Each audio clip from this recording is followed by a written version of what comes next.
Mi padre exige que le dé un trabajo a mi medio hermano y una parte de la tierra que heredé de mi abuelo después de que me abandonara. Algunos antecedentes. Mi padre y sus hermanos odiaban a mi abuelo con razón.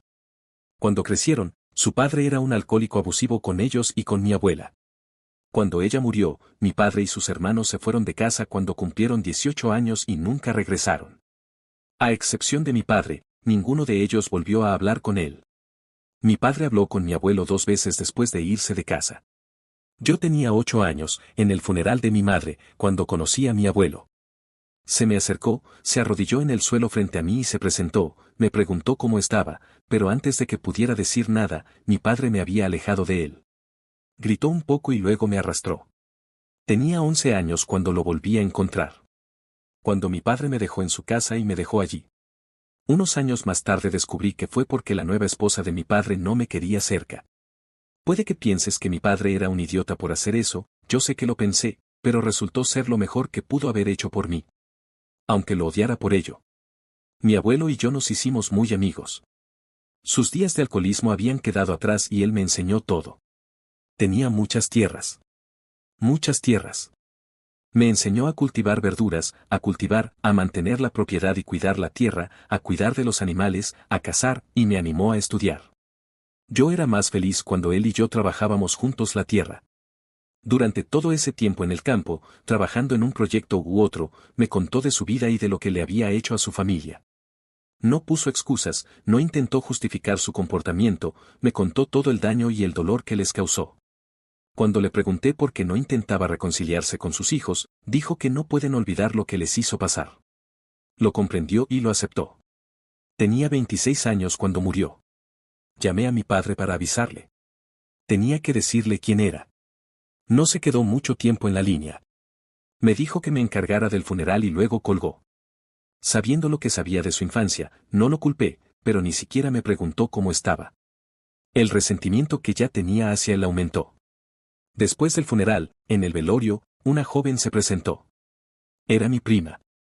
Sabía que mi padre tenía hermanos, pero eso era todo lo que sabía.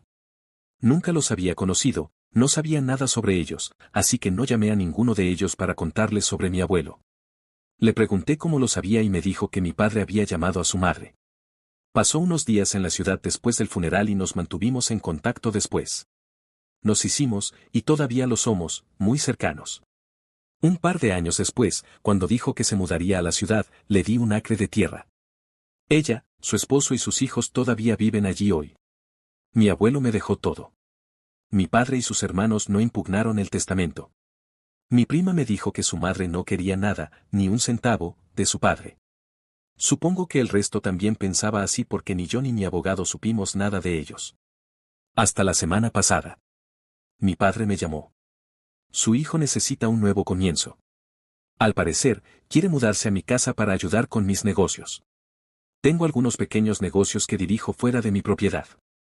Una granja en funcionamiento donde la gente puede venir a quedarse unos días para experimentar la vida en la granja.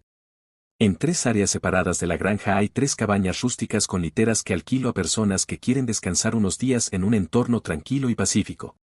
Todas las cabañas se encuentran en sus propios prados con mucho espacio a su alrededor. Hay senderos para caminar a través del bosque, senderos para caminatas de dificultad media y senderos para montar a caballo si quieren alquilar caballos. Hay un río cerca donde mis amigos y yo hicimos un gran pozo para nadar para que los niños estuvieran seguros. Los niños del lugar lo ocupan todos los veranos. Hay lugares a lo largo del río y un par de arroyos que son buenos para la pesca con mosca. También tengo establos que administra el esposo de mi prima. Él dirige las excursiones a caballo y dirige la escuela de equitación. También me ayuda con las personas que quieren venir a cazar ciervos en la propiedad. Tengo algunas empresas rentables. Ahora, mi medio hermano, a quien conocí solo una vez antes de que me enviaran a casa de mi abuelo, de repente quiere venir a ayudarme. Tengo toda la ayuda que necesito, no necesito la suya. Le dije a mi padre que lo pensaría. Me ha estado enviando mensajes de texto todos los días, varias veces al día, preguntándome sobre la propiedad, los negocios, sugiriendo roles que su hijo podría desempeñar. Diciéndome que la familia se cuida entre sí y se mantiene unida. Diciéndome que mi abuelo le debe. Diciéndome qué tierra debería darle a su hijo para que se establezca. Y que tierra sería mejor para él y su esposa cuando vengan de visita. Cada vez que veo a papá aparecer en mi pantalla, quiero destrozar mi teléfono. Mi ira y resentimiento están dirigidos a mi padre, no a su hijo, pero aún así no lo quiero aquí. Él es un extraño para mí. Todo lo que mi abuelo me dejó es mío ahora, y no le debo nada a ninguno de ellos. Mi prima y su esposo están de mi lado y dicen que si fuera por ellos, le dirían a mi papá y a su hijo que se fueran porque nunca se han tomado la molestia de ser familia conmigo o siquiera llamar para saludarme. Sé que tienen razón, lo que dicen es verdad. No sé por qué esto importa, pero sí, soy mujer. Ni mi prima ni mi tía son agentes encubiertos enviados para espiarme. No soy estadounidense. No vivo en Estados Unidos. Las leyes estadounidenses no se aplican en ningún país excepto en los Estados Unidos. No sé cómo mi padre consiguió mi número de móvil. Todavía estoy investigando eso. Eso es todo lo que puedo recordar por el momento. Bien, cuando terminé no estaba segura de si debía darle a mi medio hermano un trabajo y tierras. En este punto, debo decir que mi medio hermano fue la razón de mi publicación, no mi papá. Sé que mi papá no vale nada, sin embargo, mi medio hermano era un desconocido para mí. No me pareció bien dejarlo de lado basándome únicamente en emociones negativas que tengo hacia mi papá. Me gustaría agradecer a quienes me dieron consejos sobre ese tema en particular. Entonces, le pregunté a un amigo cercano mío, un policía local, si podía averiguar si mi papá todavía vivía en el mismo lugar. Luego pregunté cómo hacer para obtener una orden de entrada ilegal. Eso fue bastante simple. Salí de la estación de policía con una en mi mano y la dirección de mi papá. Luego le pregunté a otro amigo cercano si podía acompañarme a la casa de mi papá. Porque hasta donde yo sabía, ahí era donde vivía mi medio hermano. 2 días después de mi publicación original, partimos para ver a mi medio hermano. Nos tomó alrededor de 10 horas llegar en auto. Decidí conducir en lugar de volar porque necesitaba ese tiempo para ordenar mis pensamientos. Llegamos sin previo aviso. Podíamos escuchar a una mujer gritando desde la acera. No gritaba como si estuviera en problemas, claramente le gritaba a alguien. Mi amigo me dijo que sacara mi teléfono y comenzara a grabar. Me alegro de que haya pensado en eso. Papá abrió la puerta. Pensó que éramos testigos de Jehová, nos dijo que nos fuéramos a la mierda y trató de cerrar la puerta en nuestras caras. Mi amigo puso su mano en la puerta para detenerlo. Dije papá y miró una segunda y luego una tercera vez. No puedo contarte, explicarte, el cambio que se produjo en él cuando se dio cuenta de que era yo. Todo su comportamiento pasó de quién eres tú para atreverte a venir a mi puerta, a cachín. Nos invitó a pasar y luego se perdió de vista. Los gritos se detuvieron enseguida y 1 minuto después regresó con su esposa. Ella estaba toda sonriente. Grandes sonrisas con un gran abrazo de bienvenida. La sonrisa me puso los pelos de punta, el abrazo me hizo desear mucho jabón y agua caliente. Nos dijeron que nos sentáramos, nos preguntaron si queríamos algo, café, Pepsi, jugo. Yo quería agua porque mi boca y garganta estaban repentinamente secas, pero rechazamos su oferta de refrescos. Nos sentamos unos minutos charlando un poco y luego pregunté dónde estaba mi hermano. La esposa de papá giró la cabeza y le ordenó a alguien que estaba fuera de la vista que llamara a su hermano. Espere. ¿Qué? Entonces ese alguien que estaba fuera de la vista preguntó ¿cuál hermano? Espere, espere. ¿Qué? ¿Cuál hermano? ¿Qué? Pregunté quién era ese. Papá dijo que su hermana y su esposa dijo que nadie. Esta revelación me sacudió. No estaba preparado para más de un hermano, y definitivamente no estaba preparado para una hermana. Mi amigo podía ver que estaba luchando, así que comenzó a hacer preguntas sobre mi medio hermano. ¿Qué hace? ¿Vive cerca? Ah, ¿vive en casa? ¿Qué experiencia laboral tiene? ¿Ha trabajado con vacas de carne? ¿Vacas lecheras? ¿Algún animal de granja? ¿Tiene alguna experiencia en granjas? ¿Qué tipo de experiencia laboral tiene? Verás, había una razón por la que le pedí a este amigo en particular que me acompañara, y una razón por la que estaba haciendo esas preguntas. Menos de media hora después, entraron 2 tipos. Obviamente eran hermanos. No recibí buenas vibraciones de ellos en absoluto. El más joven caminó por la esquina y pudimos escucharlo decirle a la hermana, a quien todavía no habíamos visto, que tenía mucha hambre y que le preparara algo de comer, un sándwich por el amor de Dios, que moviera su culo gordo, y qué diablos era eso en su cara, la hacía parecer más fea.